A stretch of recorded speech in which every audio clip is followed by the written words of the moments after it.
everybody, this is Justin Branham from MasterFiddle.com, and you just heard our bluegrass licks in the key of G over a basic 1-4-5 progression. We took the same lick and put it over each chord, and we've got a number of licks that we're going to learn in this lesson. And the point of this is to get you improvising using these licks that you can just plug in to 2 measures, or one of the licks is a 4-measure lick actually, and they're all a little bit different. Just gives you some vocabulary that you can use when you're playing bluegrass, and you can either take these and put them in a break where you're playing the melody and you want to get away from the melody for maybe 2 measures, or let's say you don't know the melody, maybe you just know part of it and you need some filler. These are great for that. Or maybe you just want to take a big improvised bluegrass break and you need a lot of vocabulary because you're not going to reference the melody very much. These are good for that too, and you can mix them up, and I'll talk more about that at the very end of the lesson. All right, let's take a look at that first lick. This is over the G chord. I'm going to play the very first one over the G chord. It sounds like this. Of course, we're going to transpose that over the C chord, which is the 4 chord in this key, and over the D chord, which is the 5 chord in this key. Same thing, just transposing it to those chords. And what we have here with most of these licks is going to be kind of revolving around the basic chord tones of each chord. So we have a G chord. The chord tones are G, B, and D. Okay, that's the root, 3rd, and 5th of the chord. Those are the notes that are part of the chord, and if we play those notes, it's always going to sound good against the chord. Now, the notes that are part of the G scale, and since we're in the key of G and we're playing over a G chord, we would use a G scale to play over that and connect those chord tones. Those notes are all going to have different amounts of color, and if we land on the notes that are part of the scale but not part of the basic chord, they're going to kind of color the sound one way or the other. And some are going to sound more consonant, meaning that they sound good to our ears, and some are going to sound more dissonant, meaning they create tension to our ears.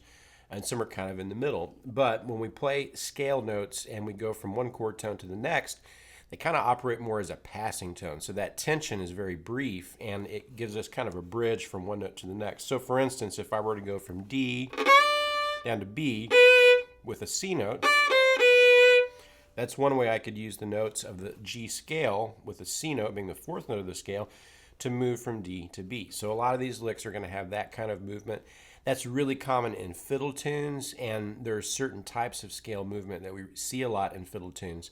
I'll try to point that out as we learn these licks, but that's mainly what we're going to be dealing with. Sometimes we'll have some chromatic notes that'll pop up, and that just means notes that are not in the scale of whatever chord we're playing over. So this first lick is all in the scale, and it starts out with 4 G notes. The first measure is 4 G notes. We'll start on the down bow, just go down, up, and it says 2nd finger on the E string, a G note.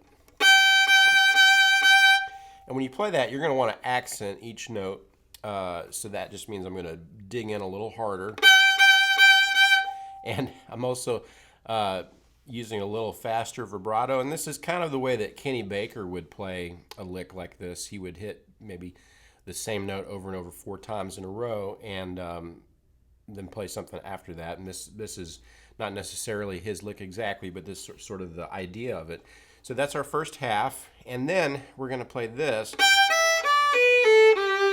So that's 2nd finger on the E string, a G note, open E.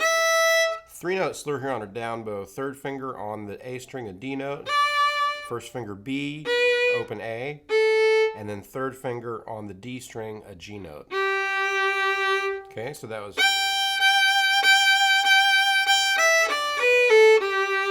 And that covers 2 measures. All of these licks are going to cover 2 measures. So anytime you have a song or tune that has 2 measures of G, you can plug that lick in right over those 2 measures. And there's a ton of songs in the key of G that will do that. Or if it's a song in the key of D, the G chord would be the 4 chord. If it's a song in the key of C, the G chord would be the 5 chord. And this lick would work over 4 or 5 chords as well. It still can work. It doesn't really matter. It's not too specific that it can only work over the 1 chord. So that's our first lick, and we're going to take the same thing and play it over the C chord, and the fingerings are exactly the same. Bowings are the same too. We just move it over to the A string now and start on the A string with our 2nd finger on the A string on that C note. So everything is the same.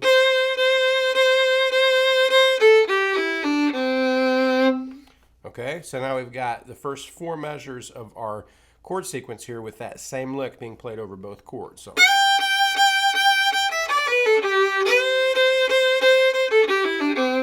Now, I wouldn't necessarily do that, but it's a good way to practice that lick. And you could even move it into other keys besides G and other chords besides just G, C, and D and play that anywhere you want to. And this fingering would work as a movable fingering if you don't play any open strings. So use your fourth finger for that E note on the G lick.